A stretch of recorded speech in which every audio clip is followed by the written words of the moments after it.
నమస్కారం. ఈరోజు రాజా సింగ్ గారు ఉదయం పార్టీ ఆఫీస్కి రావడం జరిగింది.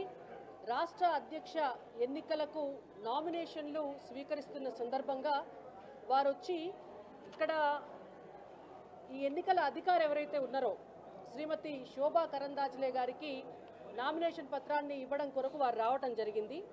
వచ్చిన సమయంలో వారు రాష్ట్ర ఇన్ఛార్జ్ అయినటువంటి అభయ్ పటేల్ గారితో వారు మాట్లాడారు. వారు మాట్లాడితే అభయ్ పటేల్ గారు చాలా స్పష్టంగా వారికి ఇది ప్రజాస్వామ్యబద్ధమైనటువంటి పార్టీ, ఈ పార్టీలో ఎవరైనా కూడా నామినేషన్ వేయవచ్చు, వెళ్ళి మీ నామినేషన్ మీరు దాఖలు చేయండి అని చెప్పారు. చెప్పిన తర్వాత వారు నామినేషన్ పత్రాన్ని తీసుకున్నారు. తీసుకొని శోభా కరందాజ్లే గారి దగ్గరికి వెళ్ళి వారి ఫామ్ని సమర్పించారు. సమర్పించే క్రమంలో ఏ నామినేషన్ పత్రమైనా కూడా ఎన్నికల నిబంధన ప్రకారం 10 మంది రాష్ట్ర కౌన్సిల్ సభ్యుల మద్దతుతోటి వారి సంతకాలతోటి నామినేషన్ పత్రం ఇస్తే మాత్రమే ఆ నామినేషన్ పత్రం అనేటువంటిది చెల్లుబాటు అవుతుంది. అయితే శోభా కరందాజ్లే గారు చాలా స్పష్టంగా చెప్పినారు, 10 మంది సభ్యులు లేని పక్షంలో మీ నామినేషన్ పత్రం చెల్లుబాటు కాదు, మీరు 10 మంది సభ్యులతోటి సంతకాలు చేయించి నామినేషన్ని ఫైల్ చేయండి అని చెప్పారు.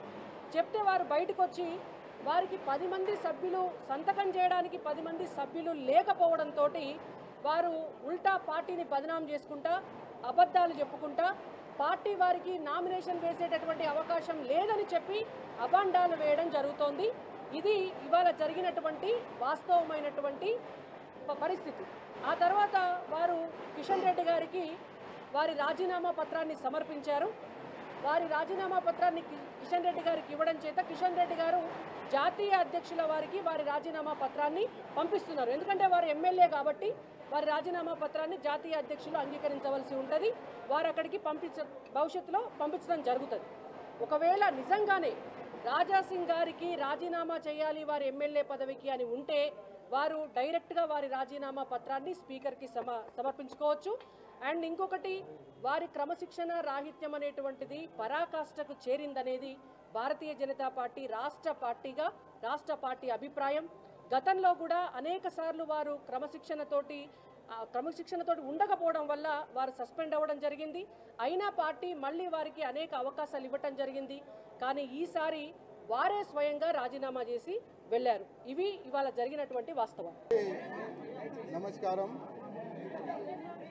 నామినేషన్ వేయనికి నేను వచ్చినాను.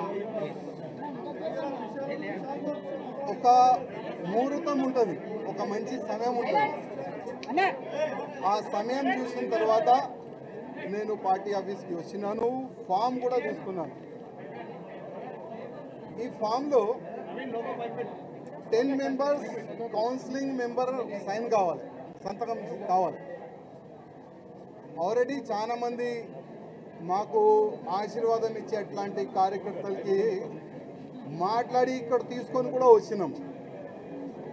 స్టేట్ కౌన్సిలింగ్ మెంబర్ ఇక్కడ వచ్చిన తర్వాత వాళ్ళకి ఫోన్ చేసి పోస్టులో ఉంటావా, సస్పెండ్ చేయాలా అని వాళ్ళకి బెదిరించి ఇక్కడ నుంచి పంపించేసినాం. ముగ్గురు మా ఎంబడి వచ్చినారు. ఆ ముగ్గురే సైన్లు పెట్టినారు. ఇంకా దాదాపు 7 మెంబర్స్ సైన్ కావాలి. 10 మెంబర్స్ సంతకం చేసిన తర్వాతనే మనం ఈ ఫామ్కి మనం సబ్మిట్ చేయొచ్చు. కానీ ఆల్రెడీ డిసైడెడ్ ఎవరికి ప్రెజెంట్ చేయాలి, ఎట్లా చేయాలి అని ఆల్రెడీ వాళ్ళు డిసైడ్ చేసుకొని పైన కూస్తున్నారు. కానీ ఇవాళ కిషన్ రెడ్డి గారికి, అదేవిధంగా కేంద్ర మంత్రి వచ్చిన మేడం గారికి లిఖిత రూపంలో ఒక లెటర్ నేను ఇస్తున్నాను. కిషన్ రెడ్డి గారికి ఒక మాట చెప్పి వస్తున్నా. కిషన్ రెడ్డి గారు, మీ చేతి నుంచే ఇవాళ భారతీయ జనతా పార్టీలో నేను జాయిన్ అయినా. నేను నా రాజీనామా మీ చేతికి ఇస్తున్నా, ప్లీజ్ మీరు యాక్సెప్ట్ చేయండి అని కిషన్ రెడ్డి గారికి ఒక లెటర్ ఇచ్చి వచ్చిన, రిజైన్ లెటర్ పార్టీకి.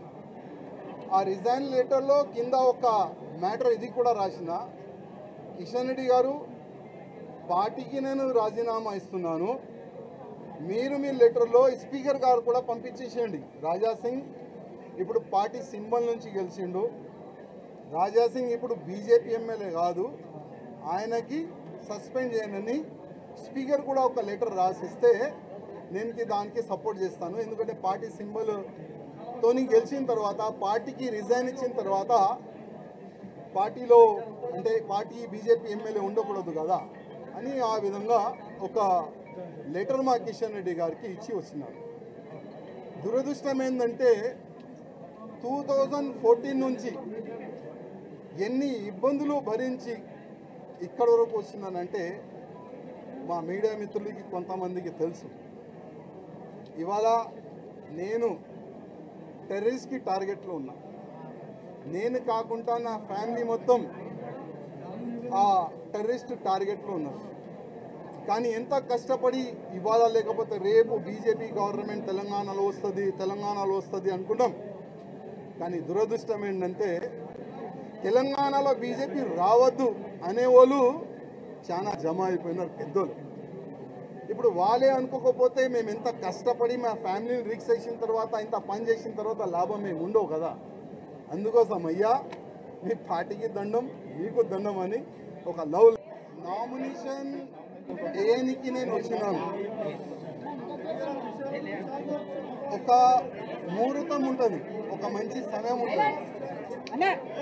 ఆ సమయం చూసిన తర్వాత నేను పార్టీ ఆఫీస్కి వచ్చినాను. ఫామ్ కూడా తీసుకున్నాను. ఈ ఫామ్లో 10 మెంబర్స్ కౌన్సిలింగ్ మెంబర్ సైన్ కావాలి, సంతకం కావాలి. ఆల్రెడీ చాలామంది మాకు ఆశీర్వాదం ఇచ్చే అట్లాంటి కార్యకర్తలకి మాట్లాడి ఇక్కడ తీసుకొని కూడా వచ్చినాం. స్టేట్ కౌన్సిలింగ్ మెంబర్ ఇక్కడ వచ్చిన తర్వాత వాళ్ళకి ఫోన్ చేసి పోస్టులో ఉంటావా, సస్పెండ్ చేయాలా అని వాళ్ళకి బెదిరించి ఇక్కడ నుంచి పంపించేసి